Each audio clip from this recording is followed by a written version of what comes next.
Hi guys, this is Natasha, aka Natty Willie, and welcome to another episode of Natty's Book Corner.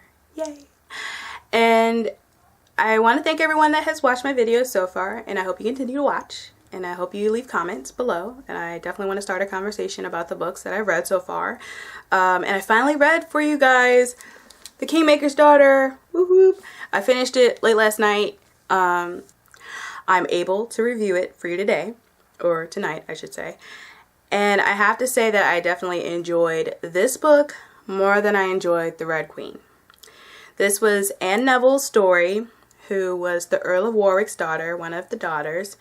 And she definitely had an interesting story to tell because she comes from the perspective of what the Earl of Warwick was thinking and what his thoughts were, his position as far as what he felt Elizabeth was doing. Was he really advising Edward on the best interests of the country, or was he really being just as ambitious and just as ruthless as Elizabeth and when she became into power? And so it's Anne's perspective really becomes her dad's perspective at first, and she definitely has a conscience as far as the decisions that the Earl of Warwick makes, especially like in the beginning parts of the novel, because again, a lot of the events that are covered in the book are also covered in The White Queen and some parts of The Red Queen. And so Earl of Warwick pretty much snubs Elizabeth from the get-go because Elizabeth pretty much thwarted his efforts for Edward to get married to a princess of France. And I felt like the Earl of Warwick was using this pretty much the same moves as what happened with Henry the Sixth and Margaret of Anjou, because again, this was a lady coming from France, getting married to England. Not a lot of people are going to know a lot about her, and I felt like maybe he could have manipulated her as well as Edward, so he could pretty much rule through Edward England. So there you go. That's my theory. I'm sticking with it.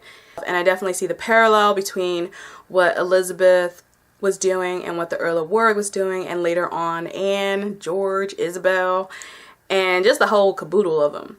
Because I felt like they were hypocritical a lot. They were pretty much doing the same thing like Elizabeth was trying to do. And Elizabeth had more than enough a good reason, because she was snubbed from the get-go. No one really thought that she should have married Edward in the first place. No one really believed that she really loved him, even though I felt like she showed it plenty of times. But of course, I read from her point of view. But at least with this book, I really felt Anne's point of view as well, because I felt like some of the decisions that Elizabeth made toward Isabel and Anne pretty much screwed her as far as, you know, what the people thought of her, what people could accuse her of later on in the novel, and just all around messiness. I mean, throughout several parts of this book, everyone seems to blame Elizabeth for the fall of the York family. And I feel like that's partially her fault, but I also think it's their fault as well, because of just the fact that they were already born, you know, high, they expected a lot. And Elizabeth unfortunately came from a large family. Now, if y'all had large families, y'all would be trying to do the same thing and trying to surround yourself. In fact, that's what y'all did later on in the novel. Surround yourself with close family and friends, and you put them in position of power to try to protect your interests. Anne and Isabel's relationship, they were sisters, and they, for the most part, got along well, but you definitely saw a little bit of the sibling rivalry. And so I definitely felt bad for what happened with Isabel as far as what happened when they were trying to reach Calais, trying to escape Edward and his army. Was that partially Elizabeth's fault? Maybe. But I also felt like it was partially her dad and George's fault. Anne got married, apparently, with Edward, Margaret of Anjou's son. And so Edward, of course, dies. Because Edward, Elizabeth's husband, was victorious, Edward of York. And then Anne marries Richard. You find that out in The White Queen, but you definitely get a little bit more in depth as to, you know, what really happened as far as the historical novel goes, and the theory of whether you still kind of wonder if Richard really loved her. I mean, I think he showed it a lot, and I felt like maybe he was faithful to her, which was actually kind of nice. And just Richard's character, I definitely enjoyed him a little bit more in this book than I did in the other books, but of course it's because they were from other different points of view. So you're gonna get kind of biased. But as far as Richard and Anne's relationship, I definitely felt like it was very loving compared to Anne's first marriage, which was very cold. Like Anne's was a lot like Margaret in that regard, in that their first marriage pretty much sucked. But the difference is Anne came to love Richard, and I thought that was nice, and she felt like she was in control of her destiny, which in a lot of ways was a lot like Elizabeth. Again, what happened with Isabel and later on Anne was paranoid, and I would have totally gotten paranoid if, you know, if there were rumors, because, you know, the rumor was already around that Elizabeth was a witch. I mean, that was just a given, including her mother. Everyone was hating on them, and so it was just like, all right, really? But again, from seeing it from Anne's point of view, I'm just like, all right, I get it. I get it. Your dad made the mistake. You felt like you're paying for it. Especially when Anne gave birth to her son, also named Edward. Anyways, also named Edward. She felt like Elizabeth was, you know, produced curses to both Isabel and her. And of course, Isabel was also paranoid. And pretty much from her trauma, I really don't blame her either.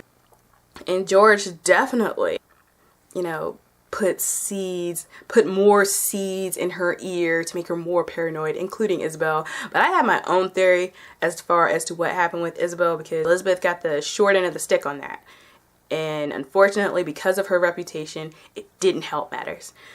So again, this book, especially what happens to Anne at the end, I think it's kind of messed up. Really, Richard? Ew, just gross. Even Anne was like, ugh, gross.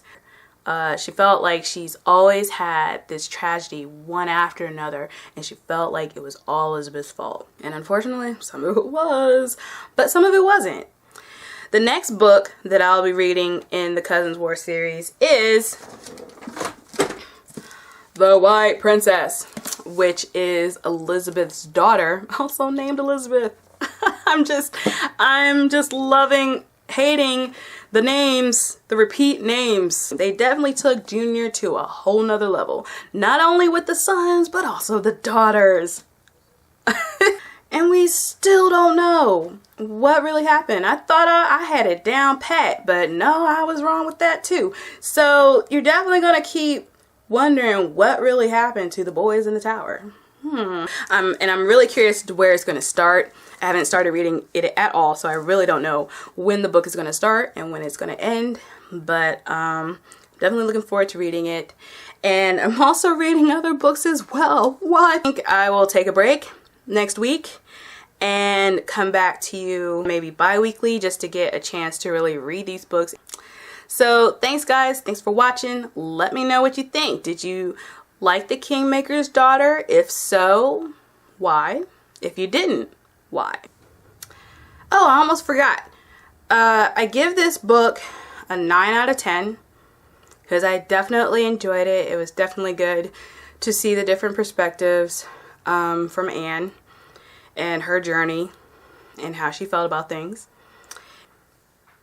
There you go. Bye. You can find more episodes of Natty's Book Corner by clicking on the Science of Words section on the Nerd Elements YouTube channel. Thanks for watching.